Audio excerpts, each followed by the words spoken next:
Buenas tardes a todos. Vamos a dar inicio en esta ocasión, mejor dicho, a continuar con el ciclo de formación prospectiva del Centro de Estudios Prospectivos de la Facultad de Ciencias Políticas y Sociales de la Universidad Nacional de Cuyo, a este ciclo de formación dirigido especialmente a los adscriptos que están al Centro de Estudios Prospectivos y que en esta ocasión se engalana. Tenemos el orgullo de tener aquí presentes a la doctora Guillermina Baena, quien realmente nos ayuda muchísimo con su experiencia, con su formación. Para aquellos que no lo saben, el Centro de Estudio Prospectivo viene trabajando con Guillermina creo que hace más de 13 años, 14 años por lo menos. Siempre ha sido nuestra maestra, la persona que ha liderado en todo momento nuestras inquietudes, nuestros anhelos, nuestros estudios. Por eso esto lo digo con total confianza, que está Guillermina aquí presente, porque ya que esto está dirigido a nuestros adscriptos y a aquellas personas que forman parte del Centro de Estudios Prospectivos, es muy importante que ingresen a las páginas que Guillermina ha ido creando en la Universidad Autónoma de México, a través del Seminario de Formación Prospectiva Internacional a lo largo de todos los años, porque la cantidad de información, la cantidad de experiencias, de libros que hay ahí, realmente nos posiciona en el futuro. Porque paradójicamente, si bien muchas son acciones del pasado, todavía no llegamos a entender, a comprender y a hacer todo lo que la doctora Guillermina Paz nos ha dado en estos años. Recién hablábamos del tema del futuro, del tiempo, y es interesante, porque si bien cronológicamente muchas de las acciones que hacemos son del pasado, en realidad nos sitúan en el futuro, porque la mayoría de nosotros todavía necesitamos comprender, entender y realizar lo que es incorporar la dimensión de futuro y la perspectiva en lo que es la planificación estratégica.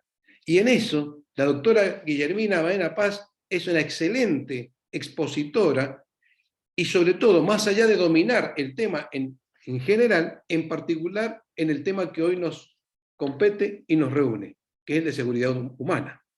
Así que, Guillermina, tienes la palabra.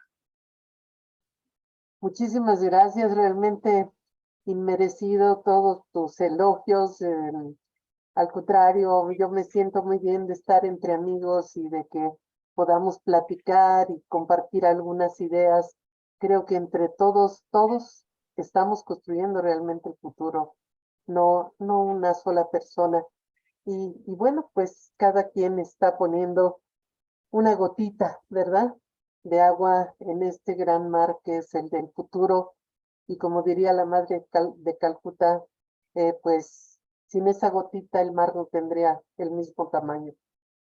Bien, pues eh, preparé una presentación breve para, más que nada, para poder platicar y intercambiar pues algunas experiencias, algunas inquietudes que tengamos mutuamente. El tema es verdaderamente complejo. Es un tema que veníamos trabajando incluso de manera paralela a, al de la planeación prospectiva. Lo estábamos separando, ¿no? Por aquí va seguridad humana y por acá planeación prospectiva. Y de repente, ante tantos acontecimientos que se empezaron a dar, nos dimos cuenta que no podíamos separarlos, ¿no? Que aunque hablábamos de repente de análisis de coyuntura y luego de análisis prospectivo, no se podía separar. Y llegamos a la conclusión de que teníamos que caminar con las dos piernas, en lo urgente y lo importante. La seguridad humana estaba teniendo lo urgente y sigue teniendo lo urgente. ¿Cómo integrarla a lo importante también? Porque también se volvía importante. Comparto pantalla y lo vamos platicando. Muy bien. ¿Okay? ¿Okay? Ahí estamos. ¿Sí? Perfecto. Ideas, conceptos, visiones. Ideas. El siglo XXI obviamente ha sido de crisis profundas y de cambios, y prácticamente es la puerta a nuevos miedos, amenazas y sociedades turbulentas. En este sentido, todos somos víctimas. Todos los fenómenos naturales y socioorganizativos perturbadores nos han afectado emocionalmente al grado de enfermarnos. Las enfermedades mentales empiezan su aparición. Las más constantes son la depresión, la ansiedad, el estrés postraumático, el terror, la angustia constante, el ataque de pánico y trasladadas a lo social, paranoias, psicosis, miedos y solastalgia que le llamamos al dolor por las pérdidas, un dolor forzado. Conocemos la estadística de los humanos muertos y desaparecidos en un desastre, pero de repente decimos, bueno, ¿y quién ha elaborado la de los animalitos que se han muerto? ¿Quién puede imaginar lo que un animal siente cuando se está ahogando, cuando es aplastado por un derrumbe, cuando es herido por un instrumento que arrastró la corriente? Sí, los humanos pues podemos hablar, los animales no. Y de repente, bueno, nos damos cuenta que todos somos víctimas en diferentes grados, todos los seres vivos de este planeta. Los fenómenos perturbadores socioorganizativos nos han llevado a mayor inseguridad que los llamados desastres naturales. Hay una socialización de la violencia donde las pérdidas son mayores a un mayor número de personas. Todas las personas que han perdido a un ser vivo por estos desastres o eventos perturbadores guardan en su memoria cultural la profunda herida de la pérdida y un duelo, muchas veces no procesado, que enferma.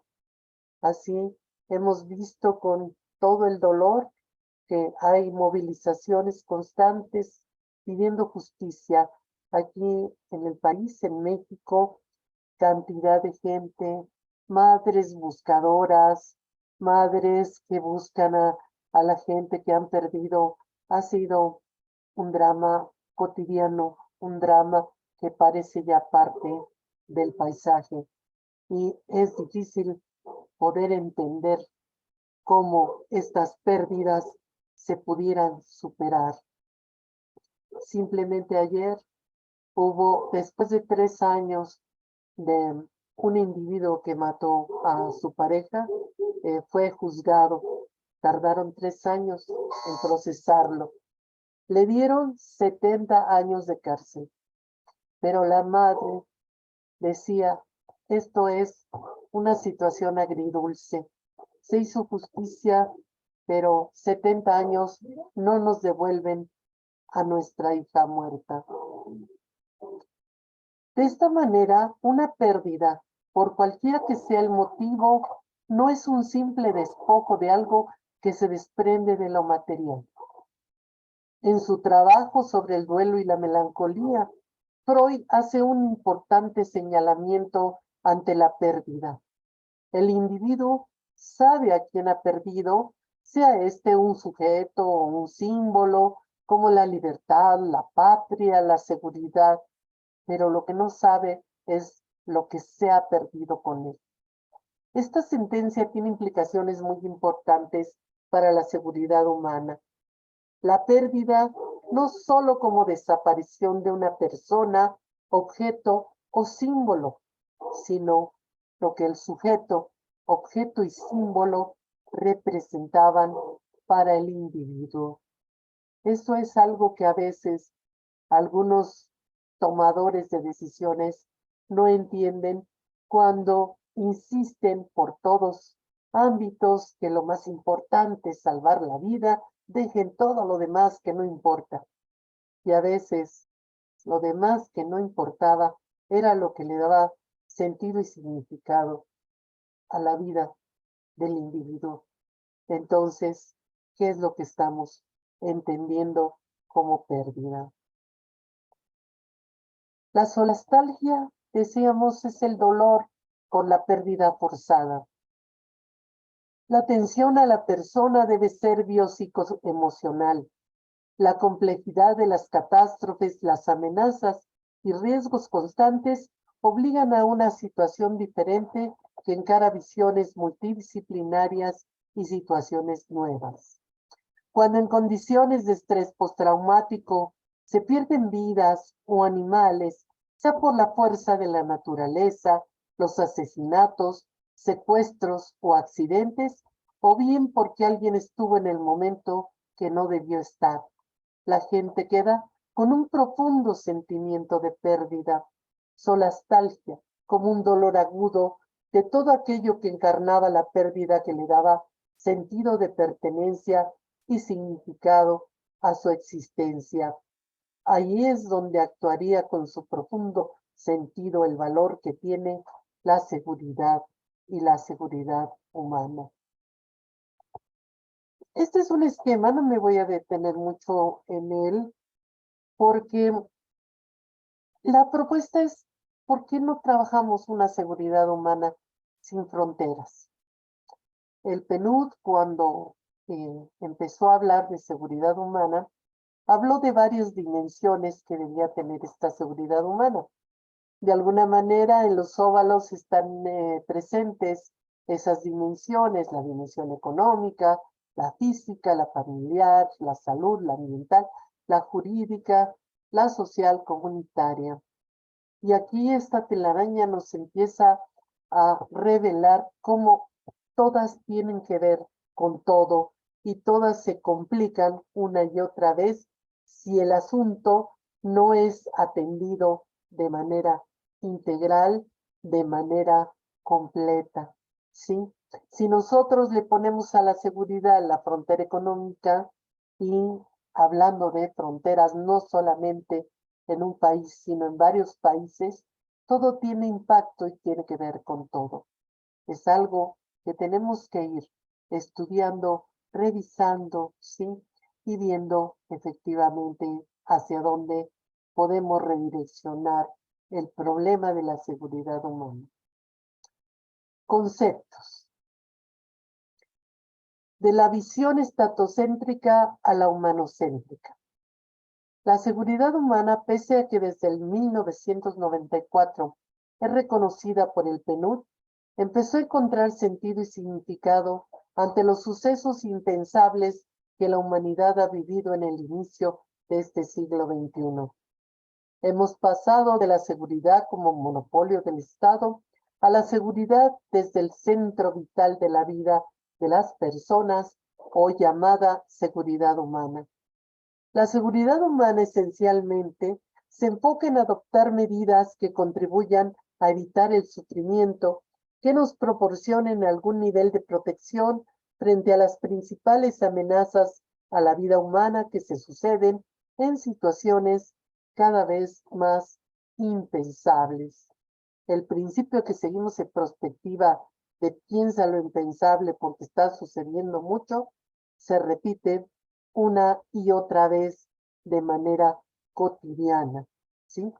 Recordarán ustedes aquel terremoto que tuvo Japón hace unos años, en donde se complicó la vida en el país porque tuvo un problema con la planta de energía nuclear, tuvo una devastación verdaderamente brutal con el tsunami que se provocó a partir de allí, ¿sí? Y bueno, los japoneses que de alguna manera presumían de tener también ciertas previsiones, recomendaban llevar hasta un kit de seguridad para en caso de terremoto, etcétera.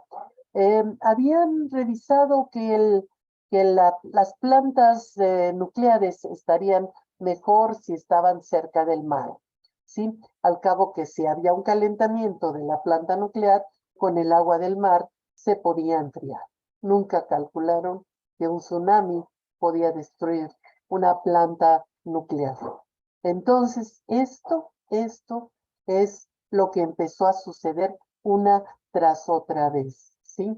En México, los meteorólogos habían dicho No, no puede haber un huracán que venga del Golfo y otro del Pacífico al mismo tiempo.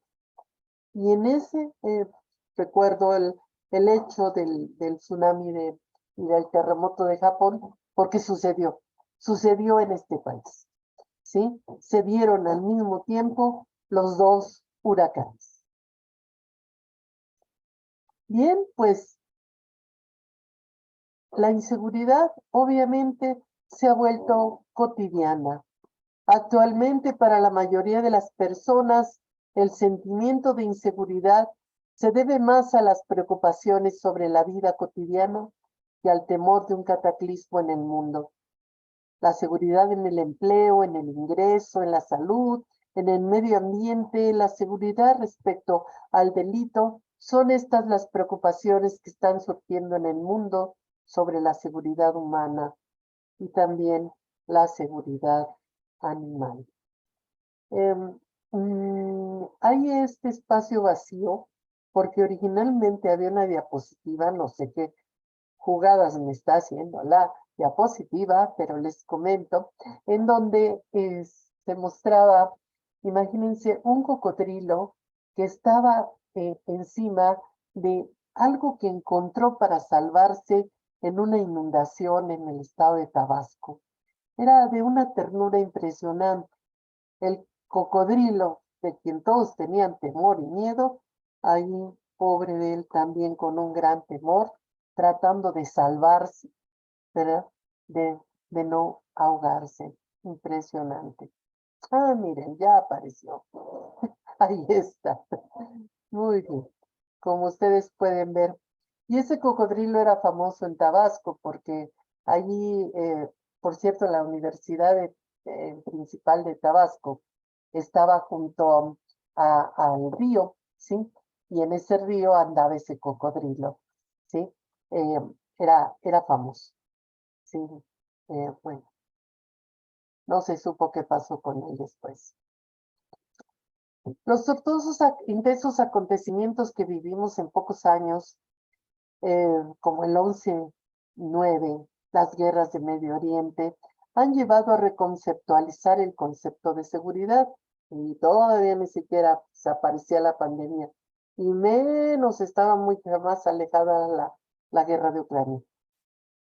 Ya no solo como el ejercicio legítimo de la violencia y represión por parte de los gobiernos, al exterior como seguridad nacional, dentro del Estado-Nación como seguridad interior y como seguridad pública. A veces estos tres conceptos causaban un poco de ruido. Todos los que estudiaban paramilitares sabían que era la seguridad nacional, cómo defenderla y quiénes eran los enemigos. La seguridad pública tenía, en cambio, otras misiones en donde tenía que ser más persuasiva y ver más al enemigo como adversario, no como enemigo. Y de la seguridad interior, cuando menos en México, se había descuidado mucho, nadie sabía qué onda con la seguridad interior. Y así de plano qué onda, porque efectivamente la seguridad interior estaba contemplada en la Constitución, pero no estaba reglamentada. Y cuando sacan a los militares a las calles, ups, ¿para qué les digo? Traemos todavía hasta la fecha, después de más de 16 años, el problema de que no está claro esto y nadie sabe qué hacer. Si sacar a los militares a la calle, se acaban de aceptar que se queden hasta el 2028, o si esto implica una militarización del país que nos lleva a una dictadura. Muy serio el asunto. La seguridad entonces empezó a ampliarse hacia lo que se llamó seguridad para el desarrollo. Seguridad ampliada cuando traspasa las fronteras de la seguridad nacional y la seguridad pública. Cuando la muerte y el desamparo de civiles ha aumentado con las neoguerras y cuando la tipología de las catástrofes ha cambiado profundamente. Ahora se trata de seguridad humana. ¿Cómo solucionar los conflictos que parecen imposibles si seguimos trabajando solo con lo posible? Los gobiernos tienen claro que deben resolver los antagonismos y las políticas de acción y las áreas de impacto o afectación provocadas por estos 4 elementos de los que habla la seguridad nacional: amenazas, riesgos, vulnerabilidades y factores desestabilizantes. ¿Sí? Y tampoco lo voy a leer, solamente es para que vean la cantidad brutal de situaciones de desastres naturales que tenemos encima.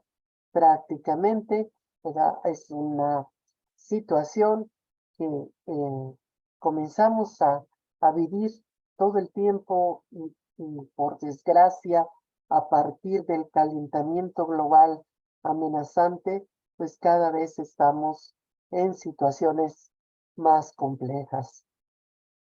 Y claro, al final ahí está las epidemias o las pandemias. Sí. Efectivamente, hay un escenario donde los desastres naturales se pueden presentar. Hay otro escenario donde los fenómenos perturbadores socioorganizativos, los llamados provocados por el ser humano, también se pueden presentar. Pero cuando se presenta todo junto, verdaderamente tenemos que preocuparnos hacia dónde corremos, quién se salva, sálvese el que pueda, o el último que apague la luz, como decimos acá. Y claro, nos estamos ahora enfrentando a este escenario del que hablábamos al principio, de una sociedad patológica, en grave riesgo de enfermar con neurosis, paranoias, imágenes esquizoides que no le permiten identificar cuál es la realidad. Y los medios de comunicación han contribuido a ello. ¿Sí? Ahora se habla, y ayer aparece un comentario de un escritor que está hablando de la no ficción, ¿sí? De la cantidad ahora de no ficción a través de redes, Instagram, Facebook, medios de comunicación en la que tenemos. Y esta no ficción tiene una seria preocupación, a mi modo de ver, porque nos está llevando cada vez a situaciones más patológicas como sociedad. Y aparte, bueno, a esto también contribuye un entorno en donde, pues, impera la espontaneidad, mensajes vacíos, promesas incumplidas y compromisos sin fundamento, con el asunto de tener inconformidades, desencantos, ausencia de interés, grandes vacíos sociales y pérdida del optimismo y sobre todo de las esperanzas. ¿Qué pasa cuando una sociedad pierde la esperanza? No quiero saberlo en el caso de mi país, pero ya me está preocupando profundamente. La rabia que se va conteniendo se libera con estallidos desintegradores, destructivos, violentos y regresivos, como descarga que no calcula consecuencias. La seguridad humana se vuelve entonces apremiante. En 2003 se reunió la Comisión del PNUD para la Seguridad Humana y ya decía Sadako Gata y Amartya Sen que el problema era apremiante. En 2003 decía: la llamada que se hace a favor de la seguridad humana es una respuesta a los desafíos del mundo actual. La seguridad humana significa proteger las libertades vitales, libertad frente a las privaciones, frente al miedo y para actuar en nombre propio. A tal fin se ofrecen 2 estrategias generales: protección y realización del potencial. Allí hablamos de 2 estrategias que puede trabajar la propuesta prospectiva. El objetivo de la seguridad humana es salvaguardar el centro vital de las vidas humanas de las amenazas críticas dominantes, y en cierto modo es consistente con la realización humana a largo plazo. Ahí está una llamada de atención. Las amenazas son críticas pero son críticas dominantes cuando ya llegan a límites como el que vemos en la foto. El reporte de las Naciones Unidas en el 2010 refrenda la seguridad humana con 4 características básicas: universal, centrada en la gente, independiente y de prevención temprana, y con 7 componentes claves. Son las dimensiones de las que hablábamos en el esquema: económica, alimentaria, de salud, ambiental, personal, comunitaria y política. La noción de seguridad humana entendida como comprensión amplia y multidimensional de la seguridad centrada en las personas y las comunidades más que en los estados. ¿Cómo se parecen estas líneas, estas ideas a lo que trabajamos en la prospectiva? Constituido sobre la base de los derechos humanos y las capacidades de las personas para dotarse de una vida lo más plena posible, este concepto se amplía más allá de la presencia de un conflicto armado o del mantenimiento de la ley y el orden interior de cada país para referirse en su sentido más básico a la vida y a la salud de las personas, en su sentido más amplio. La seguridad humana es un concepto que surge no de las doctas escrituras de los eruditos, no está en los libros, está en las diarias preocupaciones del pueblo, decía Magno Ulpar en el 98. ¿Sí? Y bueno, allí está otra foto también de la inundación que les platicaba en Tabasco en el 2007, sufrió una inundación tremenda, en donde la gente le preocupaba mucho salvar sus pocas pertenencias y a sus animales. Allí vean cómo llevan a sus gallitos, a sus gallinas allí colgadas. Y el asunto era serio porque en esa agua había serpientes venenosas que ponían en riesgo a las personas y pese a ello querían salvar lo que tenían. Visiones y acciones. Vamos a ver en la última parte las estrategias. ¿Qué se puede hacer? De plano, yo insisto mucho en mi síndrome Titanic. El asunto no es avisar que vamos a chocar contra un iceberg. Eso lo hace la planeación tradicional, la planeación de todo tipo y cualquiera que lea un periódico ahorita o que vea los medios de comunicación o las redes. El asunto es evitar la colisión. La anticipación como tarea clave. Caminar con las 2 piernas. La idea de anticipación para Benjamin es la promesa de que algo distinto está por venir. La promesa.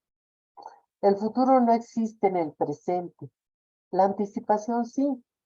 Entonces, trabajemos en 2 sentidos. Anticipación para el futuro con la planeación prospectiva estratégica, en donde veamos lo importante, y la anticipación para la emergencia, la construcción del ser prospectivo y de la seguridad humana para lo urgente. En ambos casos se requiere la visión multidisciplinaria con un pensamiento transversal. No puede ser de otra manera. La atención a la persona, entonces aquí, debe ser biopsicoemocional. La complejidad de las catástrofes, las amenazas y riesgos constantes obligan a una situación diferente que encara visiones multidisciplinarias y situaciones nuevas. Cuando en condiciones de estrés postraumático se pierden vidas, ya sea por asesinatos, secuestros, accidentes o porque alguien estuvo en el momento donde no debió estar, la gente queda con un profundo sentimiento de pérdida de todo aquello que encarnaba la pérdida y que le daba sentido de pertenencia y significado a su existencia. Retomo y entonces concluyo que es el profundo sentido del valor que tiene la seguridad por la que tenemos que luchar y trabajar y todo lo que implique, ¿sí? Entre ello, una profunda necesidad de educar y reeducar a todos, reeducarnos. seguridad sin fronteras. Para enfrentar los problemas que tenemos y los que vendrán, estamos amenazados porque ya estos eventos inesperados se dan todo el tiempo. Es urgente una acción interdisciplinaria que se enfoque a la protección del centro vital de la vida humana con claridad y con diferentes visiones que permitan respuestas reales y efectivas a las problemáticas y no solo salidas que complican más la situación. De allí que la multiplicidad de variables de la seguridad humana deben ser atendidas en el concurso de todas las disciplinas, porque una sola disciplina solo tiene una lupa para mirar la realidad. En cambio, muchas lupas, muchas disciplinas completan la realidad y pueden dar respuesta a problemáticas, no salidas a los problemas. Es un trabajo conjunto, solidario y compartido. Claro que sí se puede. Y cuidado con los miedos. Les encanta robar sueños. Hay mucha gente que por miedo no lo quiere hacer, o por miedo no quiere cambiar, o por miedo no quiere ver otras disciplinas. Hay que tener cuidado con ellos porque les encanta robar sueños. La felicidad es la única cosa que se multiplica cuando se comparte. La felicidad como emoción es un sentimiento, una esperanza, un estado mental caracterizado por situaciones de satisfacción, placer y alegría. Por ser subjetiva, no tiene referente en el mundo físico, pero el futuro tampoco. Muchas gracias. Yo aquí dejo esta parte para escuchar comentarios y opiniones. Adelante, por favor. Hola, Javier. Parece que ya llegó Javier ahí. Muy bien. Hola, Bueno, Guillermina, ¿cómo estás? Ahí ¿qué está. dices? ¿Cómo te va aquí? Todo muy bien. Pues adelante. Bienvenidas todos los comentarios. Es un tema muy grande, muy amplio, que tiene muchas aristas, ¿no? Pero muy importante ya, cada vez. Sí, y bueno, sí, puedo empezar con algún comentario.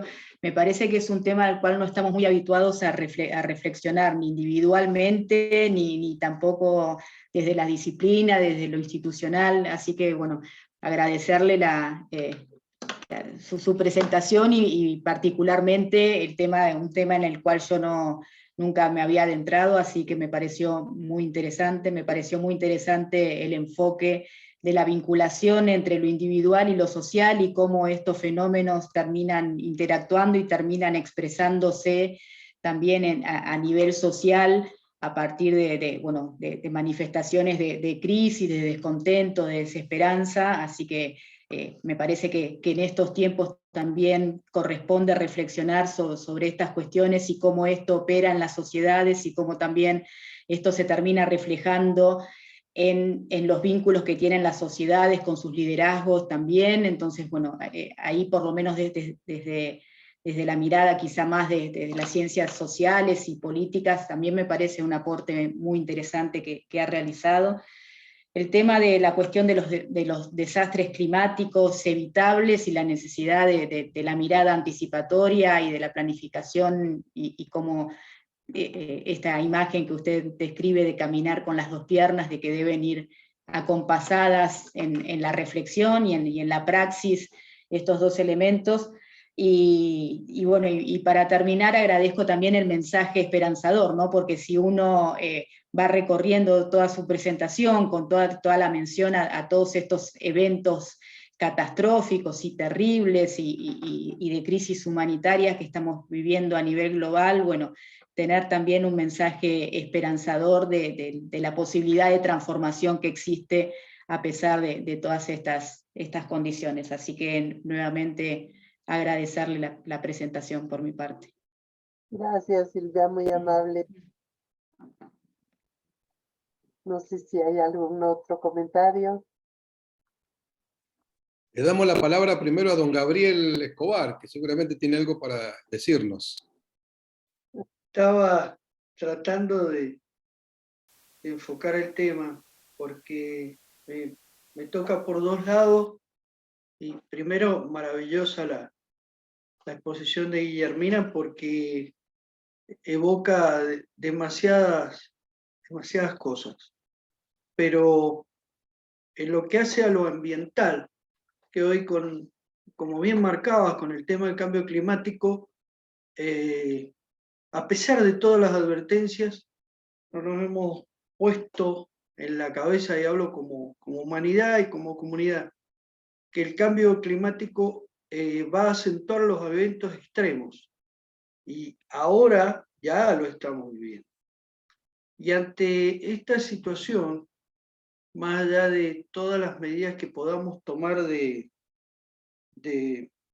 mitigación, en algún momento me tocó estar con el tema de ordenamiento territorial y con el tema de catástrofes.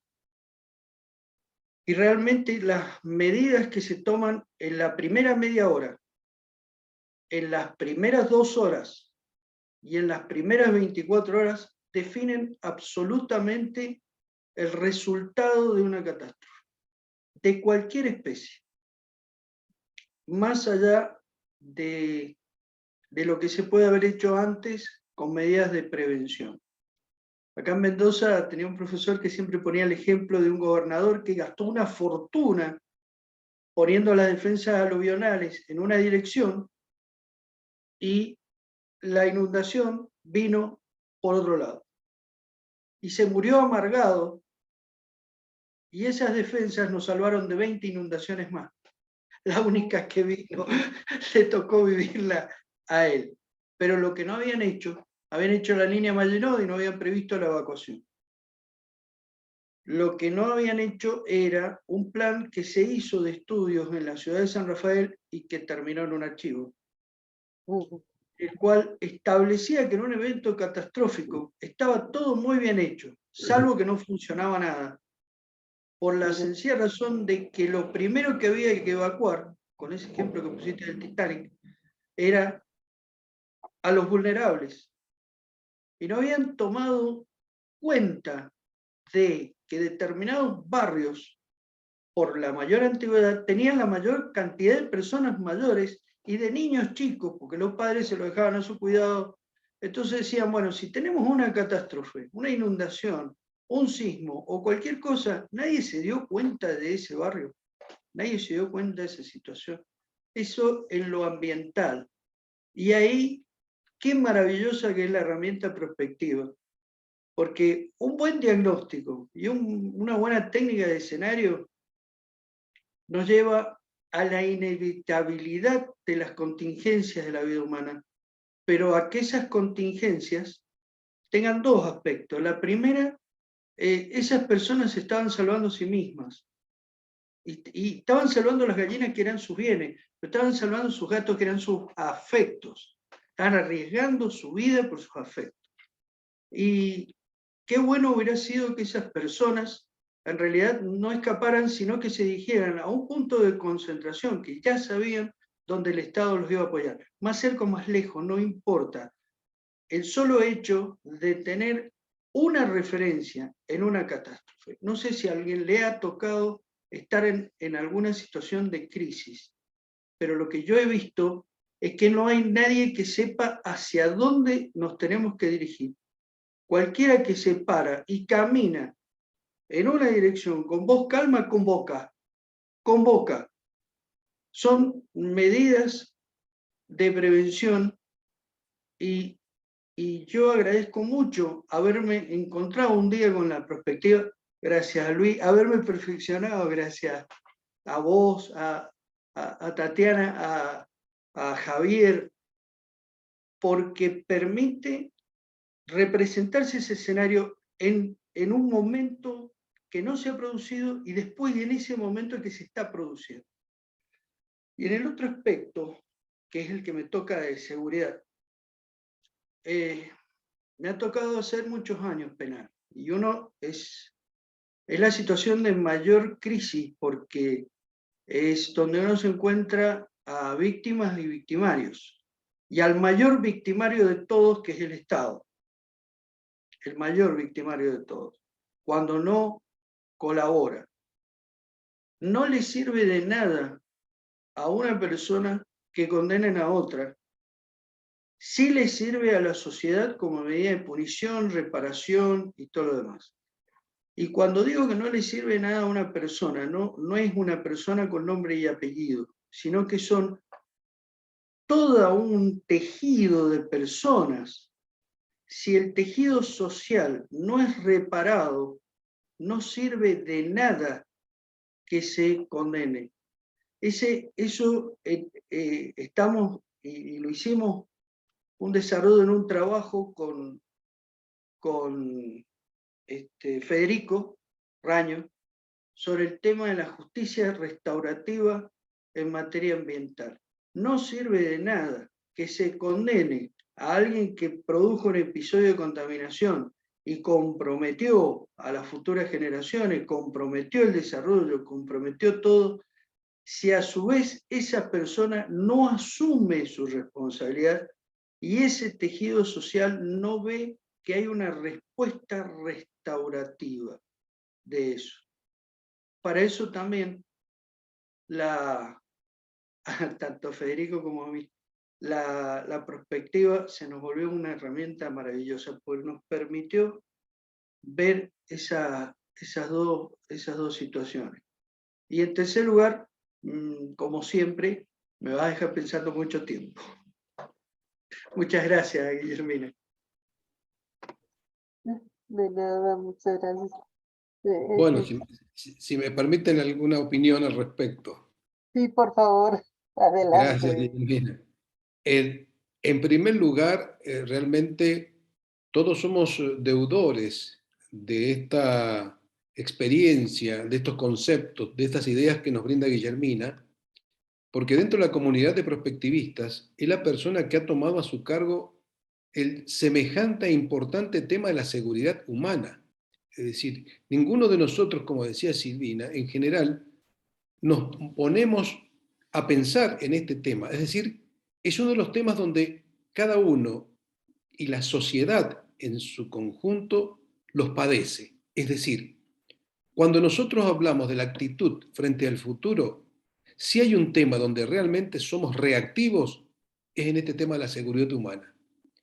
Porque estamos inundados de situaciones globales, regionales, locales, desde catástrofes a diario, donde situaciones incluso de violencia de todo tipo, de pandemias, etc. Y sin embargo, actuamos de una manera muy reactiva, como el que esconde la cabeza y enfrenta el problema cuando el problema aparece. Entonces ahí hay un primer concepto que la prospectiva puede colaborar, es decir, a través de la educación, de la información, de los medios, tratar de que seamos más preactivos y sobre todo proactivos. Esto que hablamos siempre de construir el futuro. Porque creo que en este tema de la seguridad humana, es como la película Recuerdos del Futuro. Es decir, ya sabemos lo que va a volver a pasar. Y como decía Gabriel, lo que va a pasar va a ser peor de lo que ya pasó. Es decir, los cambios que está produciendo la atmósfera, el cambio climático, etcétera, las inundaciones que están viviendo ahora en el hemisferio norte, en Venezuela, en otros lados, es decir, cada vez son más catastróficas y la vamos a vivir nosotros también. Entonces, si ya sabemos qué pasó y sabemos qué va a pasar, creo que la prospectiva ayuda mucho a implementar el tema de busquemos ser menos reactivos y más proactivos. Porque si frente al futuro tenemos una actitud reactiva, no podemos hablar de proactividad. Ese es un primer tema.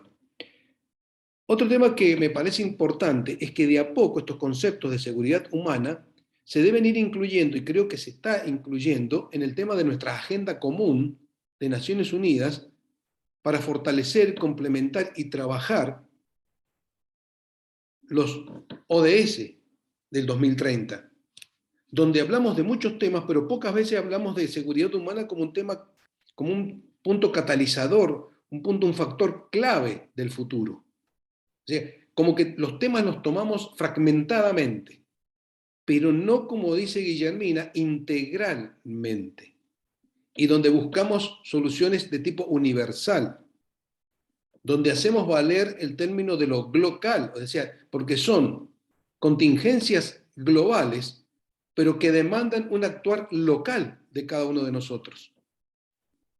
Entonces me parece que es un tema clave que todos debemos ir incorporando en nuestras respectivas especialidades.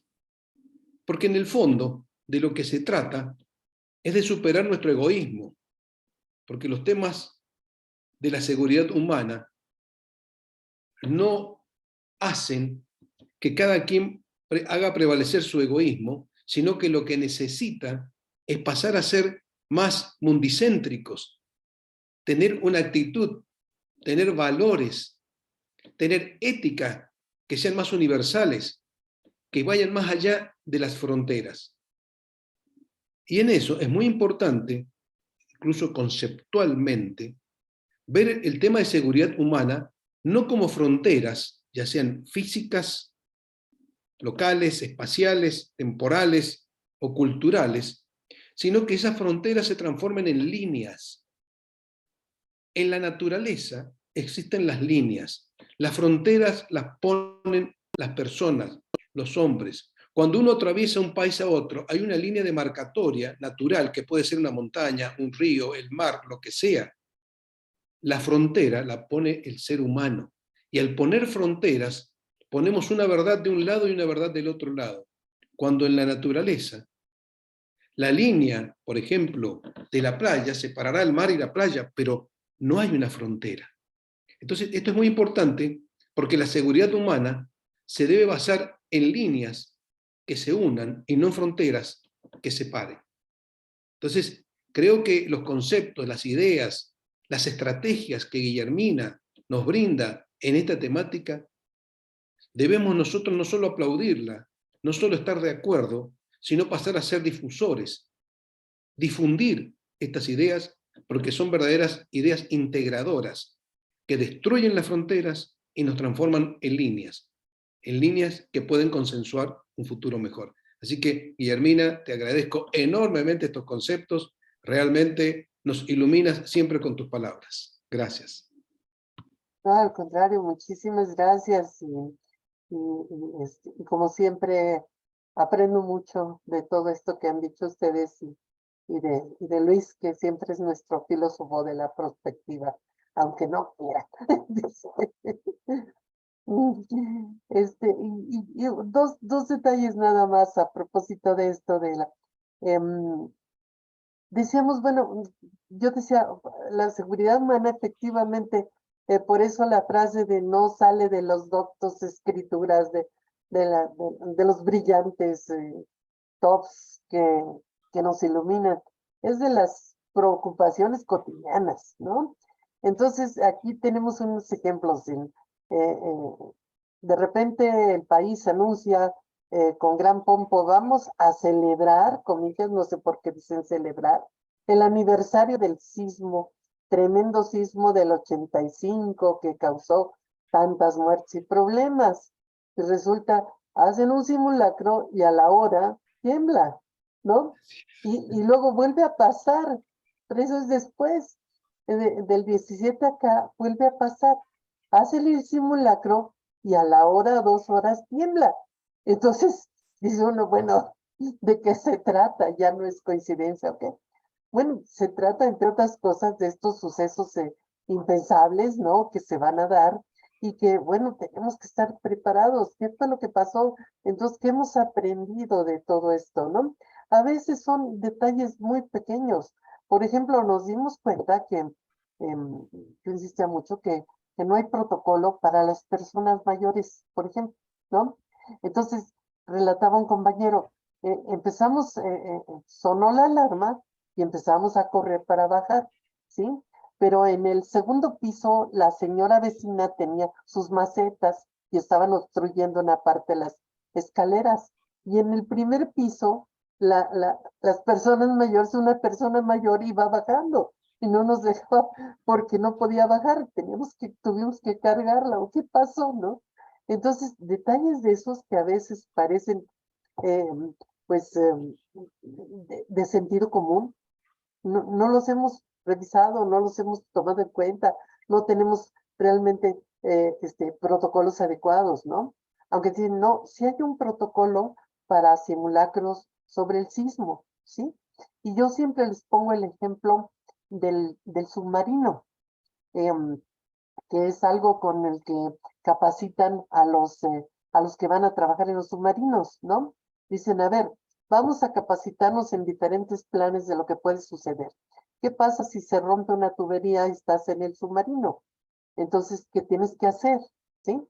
Bueno, pues si mi plana es tal y tal, hago tal y tal cosa. Pero ¿qué tal si ese plana no se puede lograr? Porque no está previsto como tú lo pensaste, ¿no? Entonces vamos a buscar otros planes para hacerlo. Es algo que no hemos hecho, por ejemplo, tampoco en las cuestiones de protocolos, en las cuestiones de seguridad, ¿no? Tenemos que capacitar de tal manera a la gente que tenga varios planes para eso, ¿no? Otro ejemplo que surgió a partir de pues, que me hizo reflexionar mucho a partir de una conferencia que recién nos dio el sismólogo más reconocido de aquí, de este país. Entonces, él decía, bueno, se trata de traer un kit de emergencia. Bueno, si no traes tu maleta con toda la ropa y con el teléfono de emergencia y el radio y todo, y las pilas y todo, ¿qué es lo que traes? Pues trae una pequeña maletita donde puedas tener hasta un silbato, porque si se te cae encima en la casa, pues te van a escuchar cuando silbes, ¿no? Pero esa maletita, el silbato lo puedes traer en esa maletita. Y puedes inclusive tener otras cosas. Por ejemplo, uno se fía mucho del celular, ¿no? Entonces en el celular, pues ahí traigo los teléfonos de toda la familia, ahí puedo llamar emergencia, ahí puedo. Sí, pero ¿qué tal si se cae el sistema? Si se acaba, si ya no sirve, o si te roban el celular, ¿no?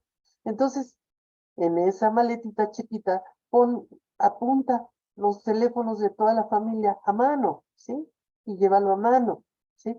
Y detalles de ese tipo que a lo mejor no tomamos en cuenta y que pueden ser, pues, la salvación de una persona en un momento dado, ¿no?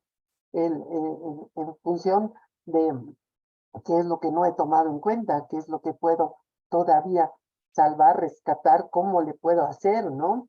Un pequeño botellín donde puedas cargar siempre tus medicinas si ya tienes una enfermedad crónica, ¿no?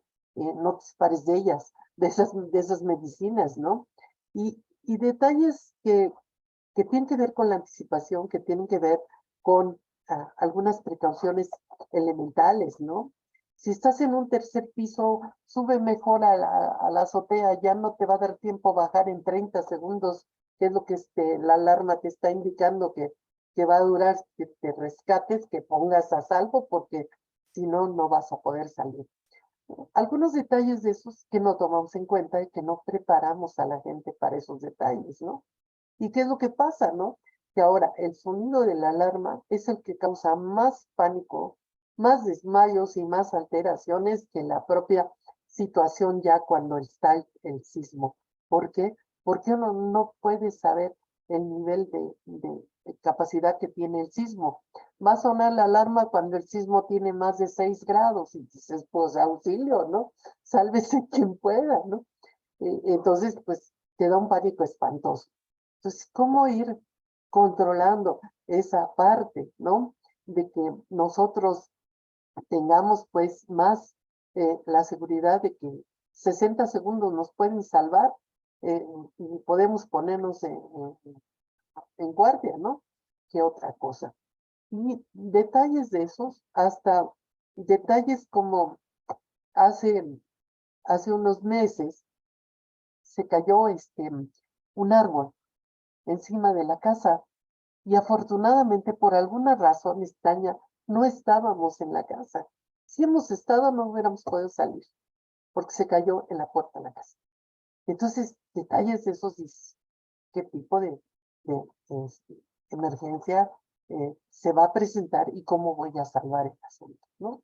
Entonces, ir pensando, anticipando a veces esos pequeños detalles con algunas medidas que pueden salvarnos, que pueden hacer que podamos ponernos a salvo, ¿no? A lo mejor tienes un filtro de agua, sí, pero ese día se te olvidó echarle agua. Y entonces, si no tienes siempre agua, el filtro no te va a servir para nada. O cosas así, ¿no? O tener algo de reserva en despensa por cualquier emergencia, que ha habido muchas. Por ejemplo, se ha acabado desde el papel del baño, de los rollos de papel, hasta a veces los precios de algunos productos son tan caros que mañana ya no lo puedes comprar, ¿no? El jitomate, la cebolla, la naranja, ¿no? Entonces, detalles de, bueno, si no encuentras naranja barata, ¿por qué no compras la de caja de jugo, que está ahorita muy barata y está en oferta? O sea, ir resolviendo, tratando de que la gente anticipe problemas de seguridad, ¿no? Y porque en la pandemia se nos vinieron una cantidad de situaciones tremendas, ¿no? No solo lo más común fue que faltaba medicina para los niños con cáncer, pero resulta que se empezaron a agotar todas las medicinas para diabéticos y para hipertensos se agotaron, ¿no? Todavía las instituciones de seguridad social no tienen mucha de esta medicina y están dando la que tienen y como pueden y entonces la gente no puede comprarla, ¿no? Entonces, dices, bueno, ¿qué tengo que hacer ante ese tipo de situaciones? Pues a lo mejor ir enseñando a la gente que coma o que tome cierto tipo de alimentos para que la presión le baje o para que vaya controlando su obesidad, que no se hace, ¿no? Se refiere uno y entonces dice uno, bueno, al cabo que tengo medicina, eso me va controlando. Sí, pero el día que no tienes, ¿qué vas a hacer? El día que no hay medicina para la presión, no puedes interrumpir tan fácilmente tu presión, ¿no? Esa medicina. Entonces, una serie de detalles que tiene uno que ir trabajando precisamente ya como parte de esta seguridad humana, ¿no? Por ahí ya me extendí mucho, perdón. No sé si haya algún otro más. Comentario, con todo gusto. No tenemos comentarios en el chat de los participantes, sé que han estado tibios hoy para hacer preguntas, pero me parece que quedó también todo muy claro, sobre todo en esta segunda parte, que los conceptos se han podido ver en ejemplos prácticos y muy cotidianos y cercanos quizá a nuestras realidades. Es decir, bueno, no es solo pensar en los grandes temas, sino también en los pequeños, la anticipación también en los pequeños temas que hacen a las seguridades nuestras de cada día.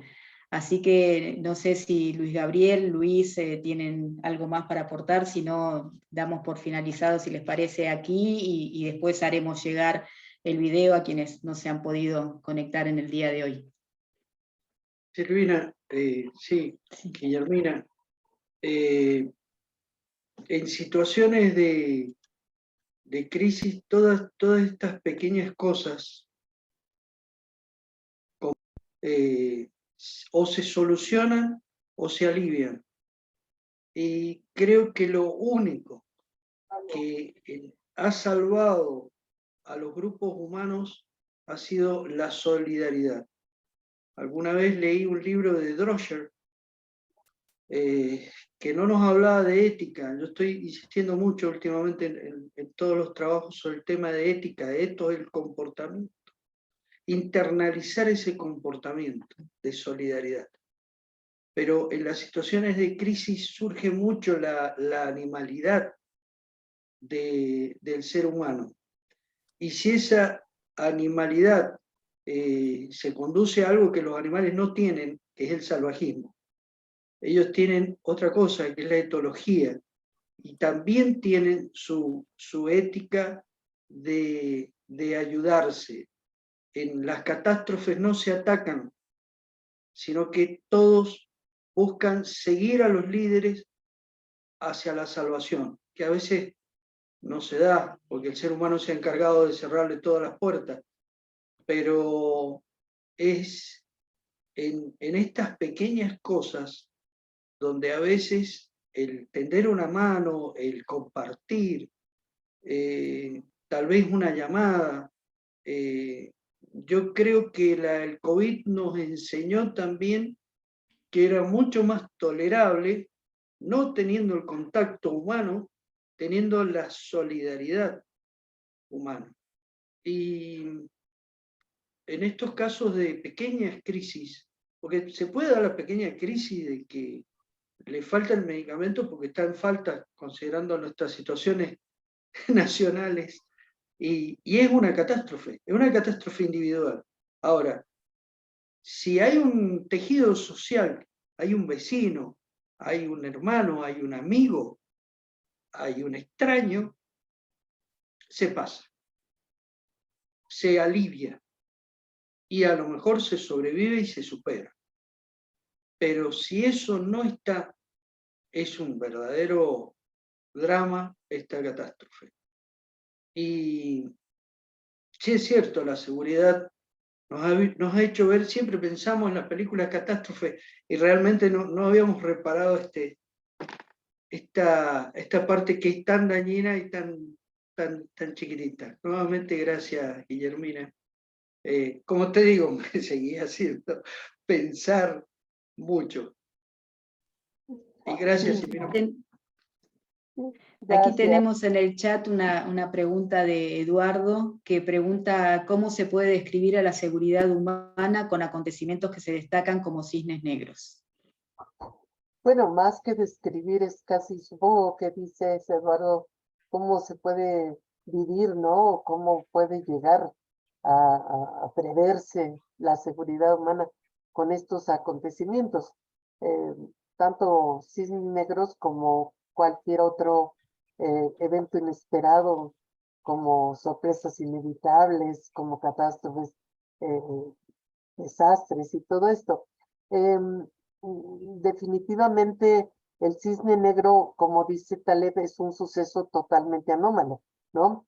Que es difícil que suceda. Puede suceder otros llamados, otro tipo de eventos, terremotos de futuro, porque te mueven todo, tsunamis, sorpresas inevitables, les llama Peter Craft, etcétera. Pero el cisne negro es el que junta varias cosas, ¿no? Finalmente la pandemia, al principio de la pandemia, Taleb decía que no era un cisne negro. A la mitad de la pandemia se dio cuenta que finalmente sí se conjugó como cisne negro, porque hubo muchas cosas que se sucedieron. Entonces,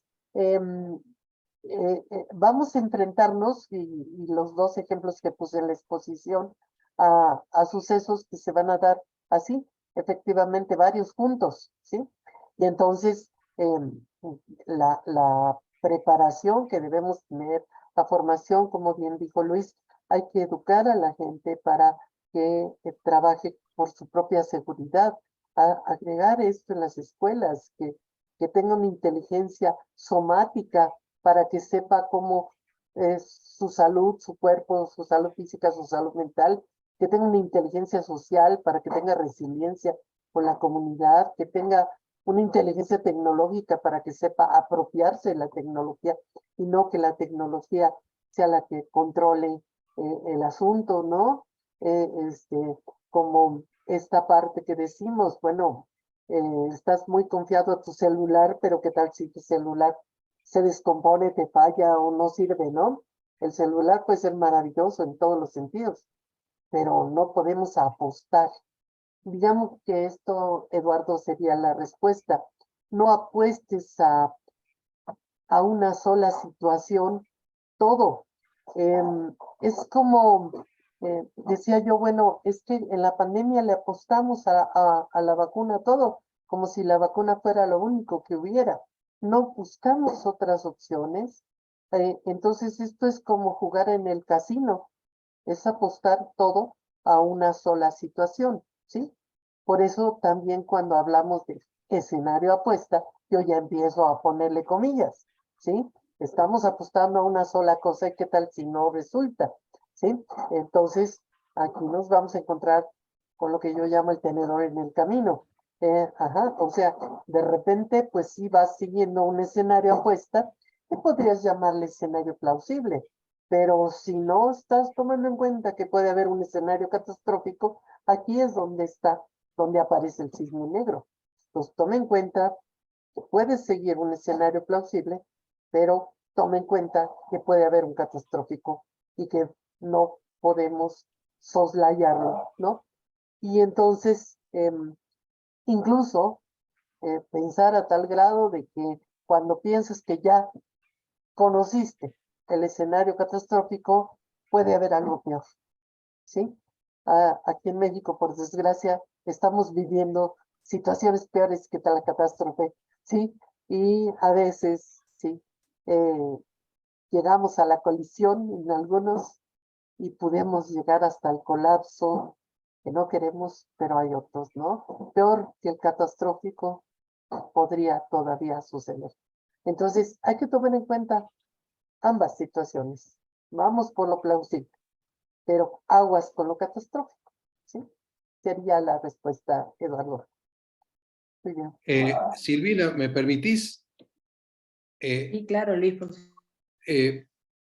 Complementando lo que dice Guillermina y en realidad a estos elementos catastróficos y en relación al cisne negro, deberíamos incorporar el concepto de Dragons Kings, que es el concepto de dragones reyes. ¿Qué son los dragones reyes? Para eso hay que leer al especialista que se llama Didier Sornet. Se aplica el concepto de dragones reyes porque une la idea de dragón, algo catastrófico, enorme, fuera de todo contexto, pero reyes porque produce un impacto enorme, pero es perfectamente cognoscible y predecible. Y es ahí donde aparece el tema de cisne negro, pero unido a que, como decíamos recién, eso de recuerdo del futuro, si son catástrofes que ya ocurrieron, no sabemos cuándo pueden venir de nuevo. Entonces, es un dragón porque su especialidad, digamos, su tamaño, y es un rey por el impacto que genera. Entonces, Didier Sornet trabajó el concepto más que de cisne negro, que sería lo impredecible, lo imposible, lo que nunca ocurrió y de repente ocurre, de lo que ya ocurrió, pero que por su especialización, por su grandeza, por su cualificación, es un dragón, pero se lo conoce y por lo tanto se lo puede predecir. Es predecible. Y eso lo hace, es un rey porque cuando llega impacta y produce catástrofe. Entonces, incorporo el concepto este de Dragons Kings. Muy bien, queda incorporado a los eventos inesperados. Muy Que es de bien. Didier Sornet, no es mío, por favor. No, vamos a citar correctamente. Muchas gracias, Luis, por el aporte. Gracias a ustedes. Bueno, Guillermina, Bueno. enormemente agradecido el Centro de Estudio Prospectivo por tu excelente disertación, tus consejos, tus aplicaciones y porque sos como sos. Realmente te felicitamos y te queremos. Gracias. Qué lindo, muchas gracias. Les mando un abrazo fuerte, fuerte, fuerte. Y solidario. Muchas gracias, Guillermina. Nos vemos. Bye. Hasta luego. Bye. Adiós, adiós a todos los que se han conectado. Que tengan buena tarde. Gracias, igualmente. Bye.